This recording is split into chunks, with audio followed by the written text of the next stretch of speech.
गौतम बुद्ध के बारे में एक बात प्रसिद्ध थी कि वो कुछ लोगों को तो सीधे अपना शिष्य बना लेते थे और बौद्ध धर्म में शामिल कर लेते थे, लेकिन कुछ लोगों को अपना शिष्य बनाने से पहले वह उन्हें कुछ दिनों के लिए शमशान घाट में जाकर रहने के लिए कहते थे और फिर उसके बाद ही संघ में शामिल करते थे।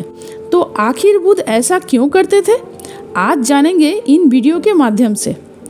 एक बार की बात है, गौतम बुद्ध के पास एक व्यक्ति आता है और कहता है, बुद्ध, मैं भी आपके संग में शामिल होना चाहता हूँ, कृपया कर मुझे दीक्षा दे और अपने साथ अपने संग में शामिल करें। यह सुनने के बाद बुद्ध कुछ देर तक उस व्यक्ति के आंखों में देखते हैं और कहते हैं, मैं तुम्हें संग में शामिल नहीं कर सकता। अगर तुम्हें संग में शामिल होना है तो उससे पहले तुम्हें एक पूरा दिन और रात शमशान में गुजारनी पड़ेगी। यह सुनते ही वह व्यक्ति डर गया और कहता है, बुद्ध, ये कैसी शर्त है आपकी?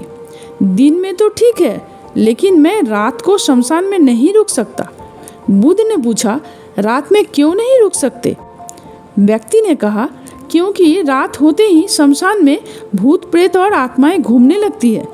बुद्ध ने पूछा, क्या तुमने कभी किसी भूत प्रेत या आत्माओं को अपनी आंखों से देखा है? व्यक्ति ने कहा, नहीं बुद्ध, मैंने अपनी आंखों से तो नहीं देखा, लेकिन मैंने लोगों के मुंह से भूत प्रेत और आत्माओं को होने की कहानियां जरूर सुनी है और मैंने कुछ लोगों को भूत प्रेत लगते भी देखा है। ऐसे लोग बहुत अजीब अजीब सी हरकतें करने लगते हैं। बुद्ध ने कहा, तो फिर ये तुम्हारे लिए एक बहुत ही सुनहरा मौका है यह जानने का कि क्या सच में भूत प्रेत और आत्माएं होती भी है या नहीं। व्यक्ति ने कुछ देर तक सोचा, फिर कहा, ठीक है बुद्ध, अगर आपकी यही शर्त है तो एक दिन रात के लिए शमशान में रुक जाऊंगा। इसके बाद वह व्यक्ति बुद्ध से आज्ञा ली और अपने घर वापस चला जाता है। बुद्ध के पास आता है और शमशान जाने की आज्ञा मांगता है। बुद्ध ने कहा, ठीक है, तुम शमशान जा सकते हो, लेकिन एक बात का ध्यान रखना, पूरे दिन और रात में तुम जो कुछ भी वहाँ देखोगे या जो भी घटना तुम्हारे साथ वहाँ घटेगी, वह सब कुछ तुम मुझे आकर बताओगे। उसने कहा, ठीक है बुद्ध। इसके बाद वह व्यक्ति शमशान के लिए निकल पड़ता है। उसके जाते ही बुद्ध अपने दो शिष्यों से कहते हैं, तुम दोनों उसके पीछे जाओ और उसका ध्यान रखना, लेकिन ध्यान रहे उसे यह बात पता नहीं लगनी चाहिए कि तुम दोनों उसके पास पास ही हो। वे दोनों शिष्य भी चुपचाप उस व्यक्ति के पीछे पीछे शमशान की तरफ चले जाते हैं। एक पूरा दिन और रात शमशान में गुजारने के बाद अगली सुबह वह व्यक्ति गौतम बुद्ध के पास वापस आता है। बुद्ध ने पूछा, बताओ, क्या देखा तुमने वहाँ? व्यक्ति ने कहा, बुद्ध, मेरे शमशान में पहुँचने के कुछ देर बाद मैंने देखा कि वहाँ एक अर्थी आई। उसके पीछे एक बड़ी भीड़ थी। वह अर्थी एक बूढ़े व्यक्ति की थी। उस बूढ़े व्यक्ति के चारों बेटों ने अर्थी को कंधा दे रखा था। वे चारों बहुत दुखी दिखाई पड़ रहे थे। वही अर्थी के पीछे चलने वाले कुछ लोग बातें कर रहे थे कि अच्छा इंसान था बेचारा, लेकिन अब नहीं रहा। वहीं कुछ लोग ये भी कह रहे थे कि अच्छा हुआ इसके साथ बेचारा बूढ़ा बिना किसी ज़्यादा दर्द और पीड़ा के इस दुनिया से चला गया। इसी तरह और भी लोग उसके बारे में तरह तरह के बातें कर रहे थे। फिर उस बूढ़े को चीता पे लिटाया गया और उसके बड़े बेटे ने उस चीता को अग्नि दी। फिर सभी लोग पास के ही तालाब से नहाकर वहाँ से चले गए। उसके बाद मैं काफ़ी देर तक वहाँ बैठा हुआ उस रहा। फिर जब दोपहर हुई तो वहाँ एक और अर्थी आई। यह अर्थी एक जवान औरत की थी। उस औरत का पति उस अर्थी के आगे चल रहा था। वह बहुत दुखी था। उसकी आंखों से आंसू बह रहे थे। अर्थी के पीछे चलने वाले कुछ लोग कह रहे थे कि बहुत गलत हुआ इस लड़के के साथ। इतनी सी उम्र में ही इसकी पत्नी ने साथ छोड़ दिया। अभी तो बेचारे की पूरी जिंदगी पड़ी है।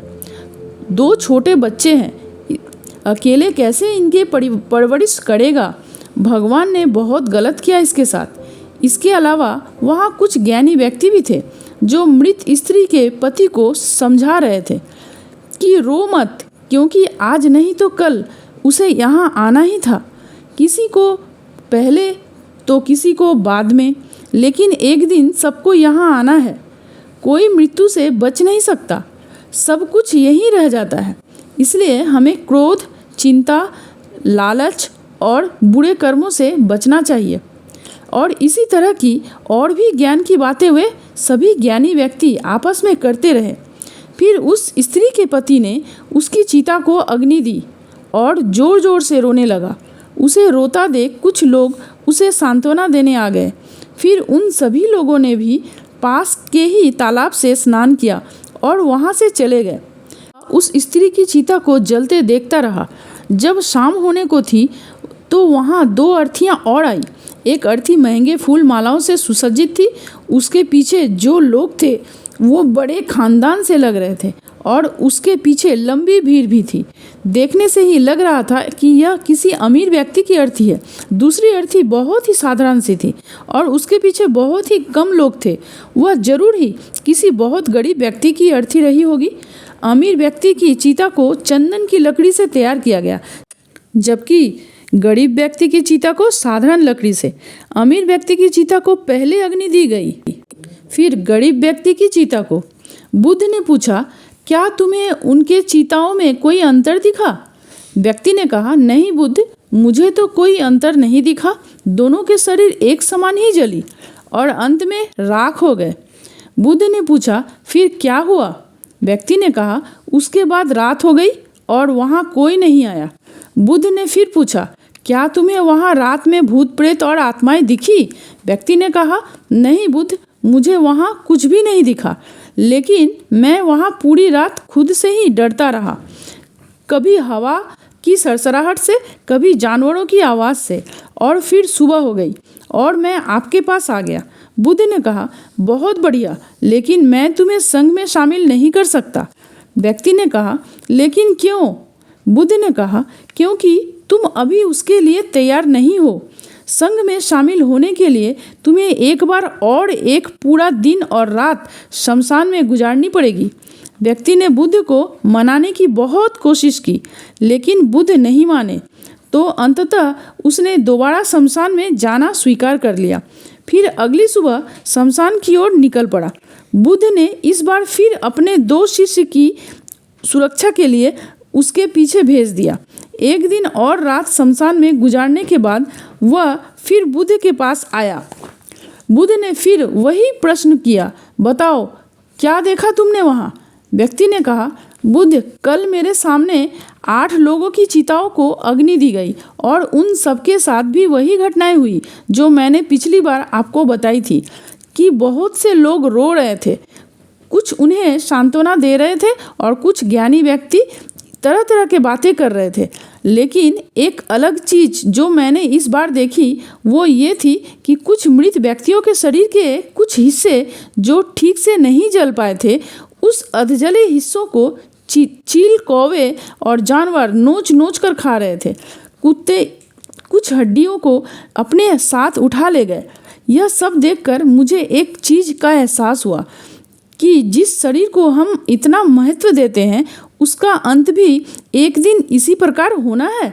व्यक्ति ने कहा, बुद्ध, अब तो मैं बौद्ध संघ में शामिल हो सकता हूँ। बुद्ध ने कहा, नहीं, मैं अब भी तुम्हें संघ में शामिल नहीं कर सकता। व्यक्ति ने कहा, लेकिन बुद्ध, मैं आपके कहे अनुसार 2 बार शमशान में रहकर आ चुका हूँ, अब तो आपको संघ में शामिल करनी ही पड़ेगी। बुद्ध ने कहा, जिस महत्वपूर्ण चीज़ को देखने के लिए मैंने तुम्हें शमशान भेजा था उस अब तक उसे नहीं देख पाए हो, इसलिए मैं तुम्हें संघ में शामिल नहीं कर सकता। और तुम जब तक शमशान में वो नहीं देख लेते जिसके लिए मैंने तुम्हें वहाँ भेजा था, तब तक तुम संघ में शामिल नहीं हो सकते। ये सुनते ही वह व्यक्ति बुद्ध से आज्ञा ली और फिर शमशान की तरफ निकल पड़ता है। वह एक पूरा दिन और रात शमशान में गुजारता है, लेकिन इस बार उसके अंदर कुछ घट चुका था। उसने वह देख लिया था जो बुद्ध उसे दिखाना चाहते थे। अगली सुबह होते ही उसने बुद्ध के पास पहुंचने की जल्दी नहीं की। वह अंदर से एकदम शांत और स्थिर हो गया था। उसके चेहरे पर गंभीरता आ गई थी। वह धीरे धीरे चलता हुआ बुद्ध के पास पहुंचा और उन्हें प्रणाम किया। बिना कुछ बोले शांति से बैठ गया। बुद्ध ने फिर वही प्रश्न किया, क्या देखा तुमने वहाँ? व्यक्ति ने कहा, मैंने देखा कि 4 लोग मुझे अर्थी में लिटाकर शमशान की तरफ ले जा रहे हैं। लोग मेरे अर्थी के ऊपर फूल मालाएं फेंक रहे हैं। एक बहुत बड़ी भीड़ मेरी अर्थी के पीछे पीछे चल रही है। मेरे पिता, जो कि मेरे मौत से बहुत दुखी हैं, वो रोते हुए मेरी अर्थी के साथ चल रहे हैं। मेरा छोटा भाई भी मेरी मौत से बहुत दुखी है और रो रहा है।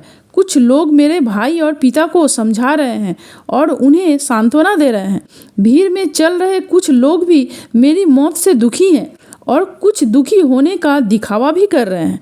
भीड़ में कुछ लोग बातें कर रहे हैं कि अच्छा इंसान था, अभी उम्र ही क्या थी बच्चे की कि भगवान ने इसे इतने जल्दी बुला लिया।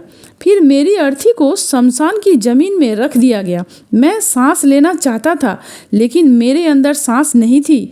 मैं अपने हाथ पैरों को हिलाना चाहता था, लेकिन मैं हिला नहीं पा रहा था। मैं अर्थी से उठकर अपने पिता को गले से लगाना चाहता था और अपने छोटे भाई से ये कहना चाहता था कि माता पिता का ध्यान रखना, क्योंकि अब तुम ही हो जिसे पूरे घर को संभालना है। उसके बाद कुछ लोग उठाकर मुझे चिता में लिटा दिया, फिर मुझे एक कपड़े से ढक दिया। उस कपड़े के बाहर मुझे कुछ भी दिखाई नहीं दे रहा था। फिर मेरे ऊपर बहुत सी लकड़ियां रख दी गई। वो मुझे बहुत भारी लग रही थी। मैं उन्हें हटाना चाहता था। मुझे अंदर घुटन महसूस हो रही थी। फिर कुछ समय बाद मुझे गर्मी का आभास हुआ। मैंने देखा कि मेरे पूरे शरीर पे आग लग चुकी थी। मेरा पूरा शरीर किसी लकड़ी की भांति जल रहा था। मैं चिल्लाया, लेकिन मेरे मुंह से आवाज़ नहीं निकली। मैं उस अग्नि में पूरी तरह से खो गया था।